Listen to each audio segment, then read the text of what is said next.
Welcome into another interview in FutureSox Roundup. My name is Elijah Evans, and I am joined today by White Sox prospect Anthony Hoopii-Tuionetoa. I'm excited to talk to him all about his career, his progression, getting to the White Sox this past year, playing in the Arizona Fall League, what he's doing this offseason, and everything in between. Welcome onto the show. First of all, how are you doing, and did I get your name sort of right? I'm good, and yeah, that was pretty good for just shooting straight from the hip like that. Most people don't really get it like that, so yeah, that was good. Awesome. I'm glad to hear that. We talk about, we talk about White Sox prospects in the podcast. We've mentioned you many times, and I've been slowly getting a little bit better at mentioning your name, I think. So I think I got it mostly down, but White Sox fans tend to stick to AHT, which is also a good abbreviation for you. But how's everything going? I know you're just kind of finishing up your season actually after playing in the fall league. Um, Pretty good. I mean, I feel good coming into the off season, so that's always a plus. Healthy, starting. Been doing the started my weight training again a couple days ago, so I mean, being healthy is the biggest thing ending the season. Yeah, for sure. That makes sense. It was a long one for you, right? This is 2 years in a row where you've gone from spring training starting in February all the way through the fall league, which doesn't end until November. What was it like for you this year, though? This was a little different, right? Because you started the season in spring training in the first month of the year within the Rangers organization. You get traded in May, which it's really rare to see a trade at that point in the season. So, what was it like for you to kind of switch organizations? And did you have any idea it was coming, or was it kind of just out of nowhere? Um, it was just out of nowhere. At least I think I didn't know that any of that was in motion. And typically, I'm sure minor league guys don't really have the Right. idea. Or on the other side of it, they did. So it was kind of crazy. I mean, you're so used to one place for. I was there for 5 years, close to 5 years, and then getting flipped within like seconds. So you get the phone call and everybody's calling you like, "Oh, hey, you just got traded. Wish you best of luck." And you kind of get that call, and it kind of doesn't settle in for a while. You actually start seeing it after. I think the farm director I was with the Rangers had called me, and I didn't really settle in until like 30 minutes after. 30 minutes to an hour, and then my phone started blowing up. It was like, oh, White Sox trade Ralph Grossman, for Rangers pitching prospect and all that stuff. So I think it kind of didn't settle in until until I see all that. I was like, okay, this actually happened, and now Yeah. it's time for a change of No. scenery. So crazy. Yeah, that makes sense, man. I mean, it's definitely can come out of nowhere. And you went from, you were traded on May 8th and then you debuted for the Barons on May 11th, right? So it was a super quick turnaround, right? You got traded, you traveled, I'm sure you went to Birmingham, right? Is there almost a slight part of you, as much as it is a surprise, right? Is it almost to a degree a compliment, though, that you were somebody that, was seeked out in a trade? Yeah, I mean, on the White Sox side, they wanted me there, so it's definitely a good feeling as you're coming into something new to know that organization will seek me out, and they wanted me to in that trade package for Robbie. So I think that's the best. That's a good feeling to have because they care about you and they want you to be in the organization and be the future of the White Sox. So Yeah, 100%. You started the season, right, with Frisco, and you went 10 games you pitched in, didn't allow an earned run in. You get over to Birmingham, you made 23 appearances there, and then you ended up finishing the year in Charlotte in 9 games. What was the initial transition like to Birmingham? And you came into a team that was, at the time, probably the best team in Double A. And it was kind of you got thrown into this pitching rotation that was loaded, a bullpen with a ton of guys that are, now in Charlotte or Chicago even, right? How was that like joining the Barons when you first came over? it was fun. It was a good. I think initially you kind of get nervous a little bit. Like any time when you first sign in pro ball, you transition to a new team, new clubhouse, and all those things that play a big factor into like, okay, I have to be a little bit different. I have to walk on eggshells around people because you don't know how people are going to react to you, and you're so used to being one way, and then you go to a new organization. It's like you seem you have to like change, but you don't really have to. And I think that's what made it easier. I mean, all the guys there were really cool, and they made it a lot easier to transition, and everybody was very welcoming. So that was like, I think it was easy to be once I got there. It felt like after the first day, you do all like the shoulder, you do your doctor's appointments Of when you get course. trained, like when you first get training. Um, Once I got past that and I was in the clubhouse, I think I was like the only guy in the clubhouse at the time. So it was like, okay, sitting here waiting for everybody to come in, and I think I got to sit there and kind of think for like an hour before everybody showed up, and then everybody slowly started to show up. So, and as soon as I got everybody was introducing themselves, and it made it very easy. Like I wasn't having to be like, oh, I'm the new guy. Like nobody was kind of shy, is in a sense. So it made it Nice. transition over to that. Yeah, that's great. And then what was it like with when you got to know your new coaching staff with Sergio and John Eli and those guys down there as well? It was good. It was fun. They made it easy. Eli and Serge, they both played, so they know how difficult it can be, and especially in a trade, going from a new team. So they were talking about that too, and they gave me the whole rundown about it. And honestly, probably the best coaching staff I played for. They made it fun and enjoy. I mean, that's why. I mean, it's credit to them because that's why the team was able to perform the way they were able to because they gave them freedom and treated us like professionals. So that was the best part. They made it super easy to come in. They're like I was just like one of them. I've been there for like 5 years. Seems like so. It That's was good. awesome. That's great to come into a welcoming space for sure and feel like you belong off the bat, right? Was there any of those pitchers in Birmingham, whether it was the starters, obviously you probably work a little more with the relievers, guys that you really were able to connect with, but also just start to learn some things from when you got there? I think everybody, even the starters. I mean, they have different roles, and it's a little Right. different. Coming in the ninth inning and runners on first and second, no outs, and tie and run at second base. But I think everybody on that pitching staff at the time when I got there was resourceful in a sense. Had Drew Thorpe, obviously in the big leagues, Kai Bush, big leagues, Mason Adams, one of the best. I personally think one of the best pitching prospects in all of baseball. Um, Eric Adler, obviously, Andrew Dahlquist, everybody, Caleb Freeman, the whole Birmingham staff pretty much was, I got to Yeah. pick the because it was different from everybody that I knew. So, to be able to sit down and talk with them about certain things, it was good. They kind of you know made it to where some things they had strengths in and I didn't. Like to understand, it's pretty much everybody. I think the whole staff was good to be around. Obviously every pitcher is different, but there's some things that you can take away from somebody that would be helpful to you. You don't realize it until you start using it. I think all of them, even the lefties too. I mean, I'm a righty, so it's a little different, but Yeah. whole rundown of certain things when I did talk to them and stuff. So it was good. I mean, I think all of them were helpful and resourceful in those ways. Yeah, that's great.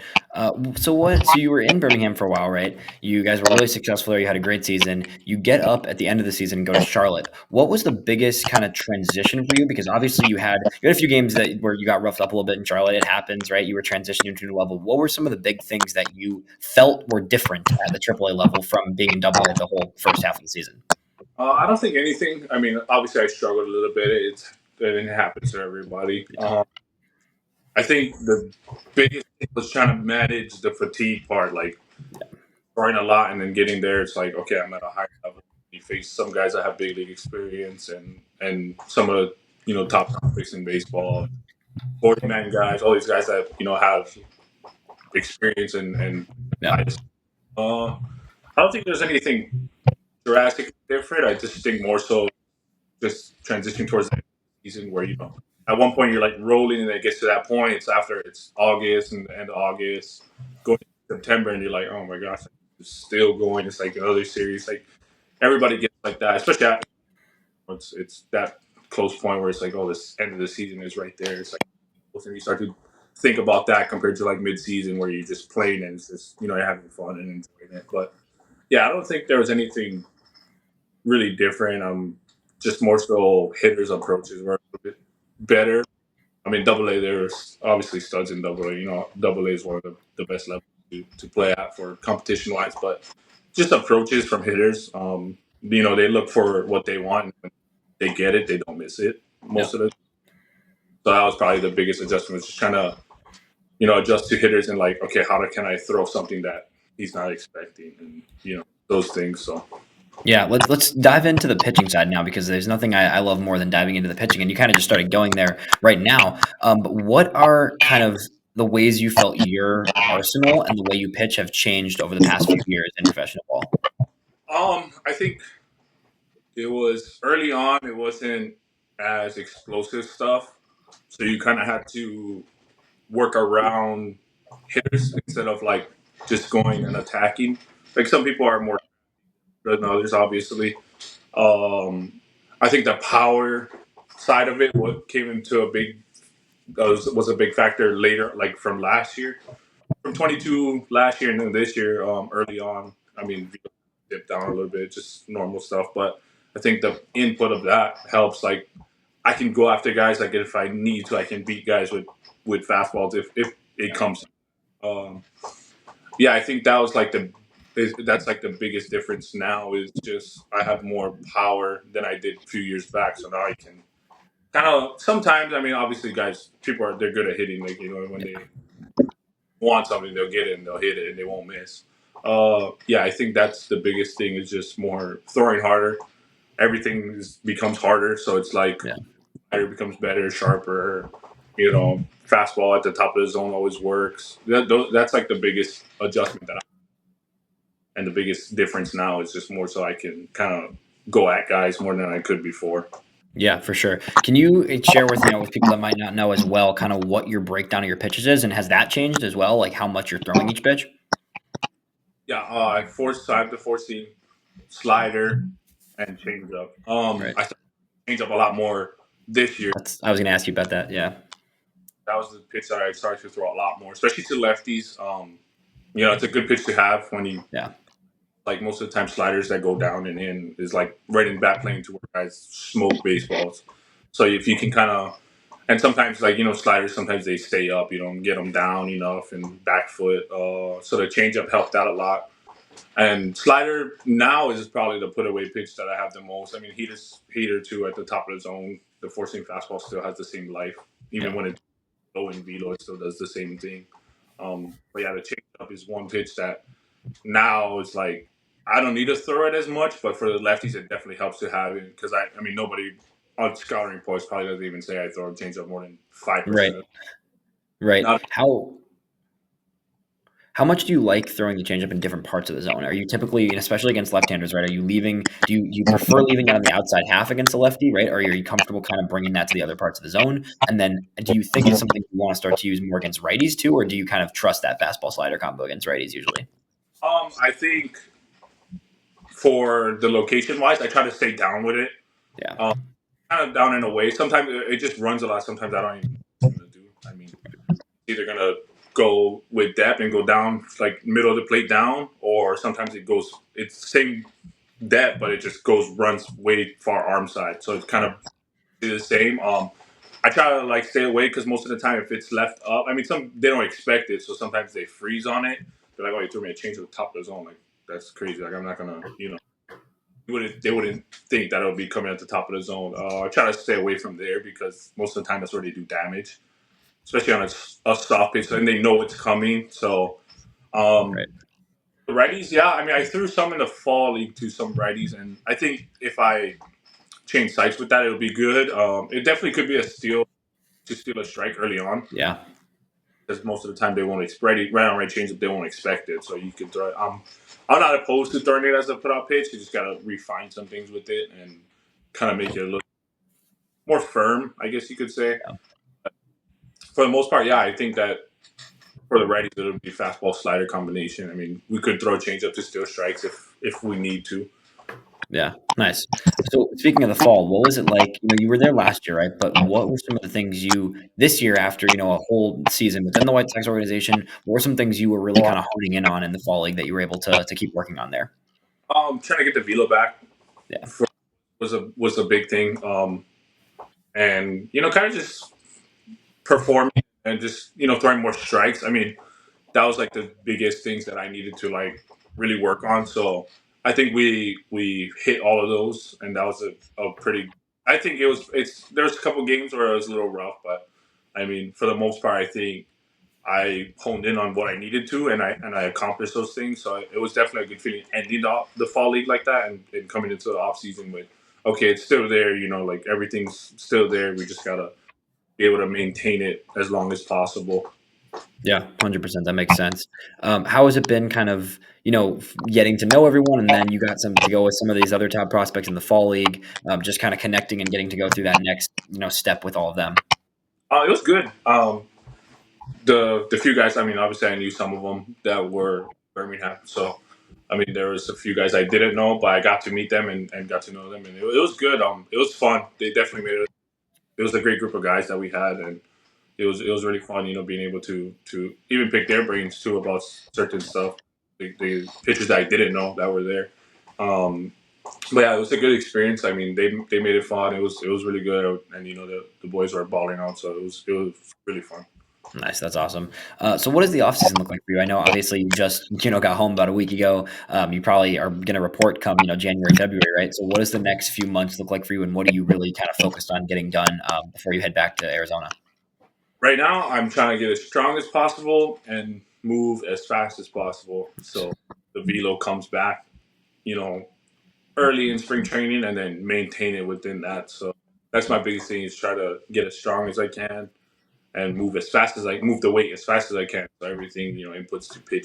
So that's my biggest focus right now. I think the pitching side of it, I think that most of the stuff is there, to harp on certain little things, little cues, and when I'm throwing. That's probably like the two main things because everything is the pitch is still there. Like you don't just lose that when you start your throwing program. When it starts to come back, Yeah. like maybe make the slider a little bit more firm, sharper, get the changeup down to where it's more consistent, and have that same arc as I would with, like all my other pitches. So that's the biggest thing right now is just getting strong and kind of just making all the pitches sharper. Yeah, that makes sense. So you're heading into the offseason, right? Obviously, you've been at the AAA level right now, the highest level of minor leagues. You're not currently on the White Sox 40 man. What is this kind of next step for you to try and make the team look like and become a big leaguer? Because you're right on you're knocking on the door, right? So what are some of the things that you feel like you mentioned getting stronger, you've kind of got at that, but what is that kind of thing you need to do to get yourself on the major league roster sometime next season, right? I think it's just focus on the things I need to focus on. Be where my feet are at. Sometimes it's timing, and you never know what could happen. Anything if you do the things you need to do and put the work in, anything's possible. So I think that's my biggest thing is just focus on what I gotta achieve and focus on the things that needs to be worked on a little bit. And kind of just have the mindset of like I can do this if I just work hard enough and make sure that everything is as sharp as possible.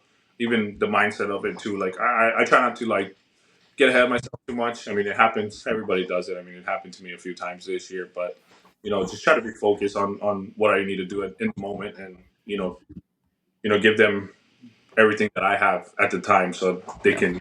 There's no doubt about it. So that's one of the biggest.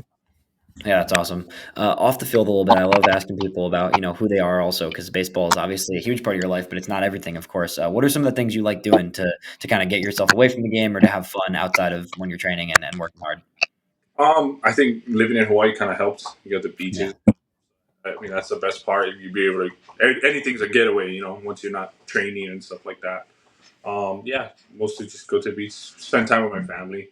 Um, Nothing too crazy. You live a laid back lifestyle here, so everything that you do, just going out and just enjoying being outside and not being like, oh, I gotta worry about baseball practice, this and that. Once I pretty good at separating the two. Once it's off the field, it's off the field. Like I'm not the baseball player anymore, so that's the biggest thing. I mean, I fall into the trap sometimes where it's like constantly baseball, constantly baseball. I mean, it's a big part of me. Obviously, it's my job, and it's something that I want to do and have a career in. So, but I think once pretty good at once it's done, it's done. Like I can separate myself. Like if I'm working out, that's like baseball me. As soon as I step foot out of that gym and get in the car and leave, it's finished. yeah, that's good. I mean, it's all work-life balance is important, right? That's your job. I think everybody deals with that, of course, but especially when you're putting hundreds of hours into a sport, right? You got to make sure you're balancing out your life as well. Anything that you kind of, we'll finish here. Is there anything that you have set for yourself in terms of, next season, just beyond things you want to strive to do? I know you seem like you're very good at keeping yourself grounded and staying on track and not getting too ahead of yourself. But is there any goals you have for yourself going forward, just next year in the future of your career? Yeah, I think. I mean, the obvious goal. I mean, everybody's Yeah, going to big leagues yeah, next. And I think that's one of my biggest things right now is set myself up right now and get ready for spring training, and in spring training take any challenges or whatever I have to, and just walk over them and be in the big leagues. It's break spring training with a big league roster. Yeah. Biggest thing I think, and then from there everything will take care of itself. So I mean that's one of the biggest things that I have in mind right now. It's that itself. Yeah, awesome, man. Well, I really appreciate you taking the time. Everybody, appreciates getting to know players and prospects for where you're at, and we're looking forward to watching you continue to develop and hopefully be with the White Sox next year.